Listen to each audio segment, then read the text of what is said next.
हे आहेत माझे बाबा. वयाच्या 13व्या वर्षी सुरू झाला हा कष्टाचा प्रवास, जो 40शीत आला आणि शून्यात मिसळला. पण जिद्द आणि आत्मविश्वास एवढा अटळ होता की पुन्हा एकदा सुरुवात केली. मुलांचं संसार, घर, गाडी, बंगला सगळं काही मिळालं, पण मनात एक स्वप्न अजूनही जिवंत होतं, जे नेहमी मागे राहिलं होतं पण कधीच हरवलं नव्हतं. स्वतःच्या कष्टाने, स्वतःच्या मेहनतीने वयाच्या 60नंतर त्यांनी स्वतःच्या नावावर 10 एकर शेती घेतली. कारण ज्यांना मातीचा सुगंध समजतो त्यांना माहीत असतं, आनंद गाडीत नाही तर शेतातल्या ओल्या मातीत असते.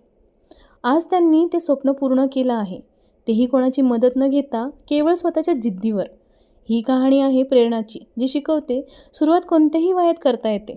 फक्त हृदयात हिंमत, डोळ्यात स्वप्न असायला हवं. त्यांचा हा साहेब टू शेतकरीचा प्रवास खूप अनोखा आहे. तो आता आम्ही जगताना पाहणार आहोत. आय होप तुम्हालाही तो आवडेल आणि तुमच्या सर्वांचे आशीर्वाद त्यांच्यासोबत असतील. खूप खूप धन्यवाद तुमचा वेळ दिला आणि ही छोटीशी आमची कहाणी ऐकल्याबद्दल.